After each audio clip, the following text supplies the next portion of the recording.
Grabe, isang mainit na usapan ang nangyari sa Senate hearing noong July 29, 2024. Nagbanggaan si former presidential spokesperson Harry Roque at si Senator Risa Hontiveros dahil sa mga aligasyon na may kinalaman si Roque sa Lucky South 99, isang pogo na na-raid sa Pampanga.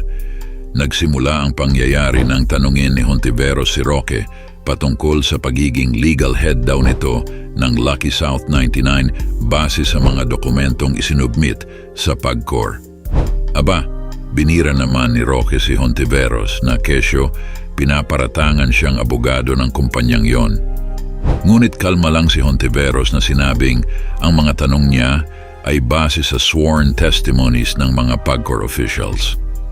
Dahil sa init ng usapan kaya dumating na sa punto na umeksena si Senator Sherwin Gatchalian para awatin si Roque. Attorney Roque, please be reminded to respect the chairperson. I'm very respectful, Madam Chair. Paano respectful na nagsasalita siya, sinasabayan mo siya? I apologize, Senator Gatchalian. One more, I apologize. And I will cite you in contempt. And if you disrespect the chairperson, we'll be compelled to cite you in contempt. I understand and I apologize. Mo naman sabayan siya, nagsasalita siya, siya ang chairperson. Okay, Your Honor. I understand. I apologize. Lalo lang uminit ang ulo ni Roque na dinepensahan ang kanyang sarili. Sabi niya, nililinaw lang niya na ang involvement niya ay limitado lang sa pag-accompany ng kliyente sa meeting tungkol sa mga financial issues ng Pogo. Kitang-kita sa palitan ng salita na mahirap talagang questionin ang legal accountability sa Pogo industry.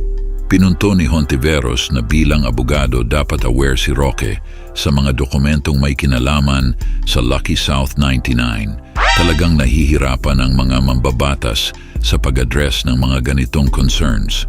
Samantala, sa live naman ni Attorney Harry Roque ay direktang pinatamaan nito si Senator Risa Hontiveros. Kung alam niya ang rules of the Senate, well, alam niya na rules of court apply to Senate hearings pag proof of fact.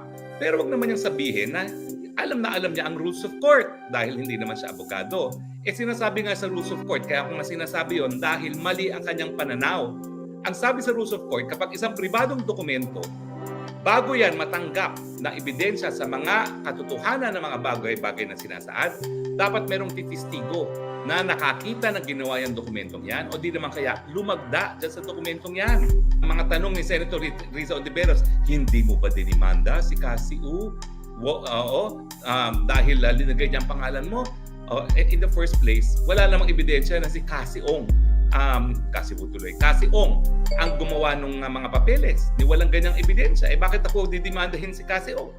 Cassie Ong, wala namang ebidensya na siya nga ang gumawa ng papeles na yon. Bastos ba ako?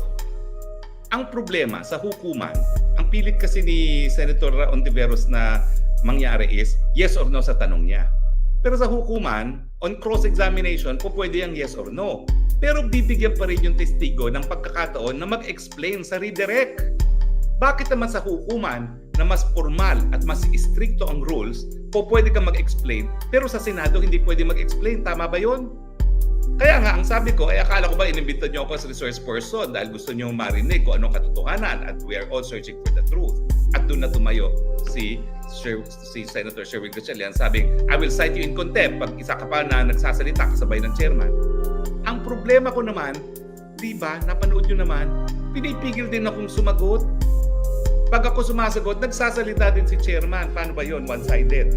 Kapag si chairman nagsasalita habang ako sumasagot, okay lang. Pero pag ako nagsasalita habang nagsasalita si chairman, hindi po pwede. Dapat, it should apply to all.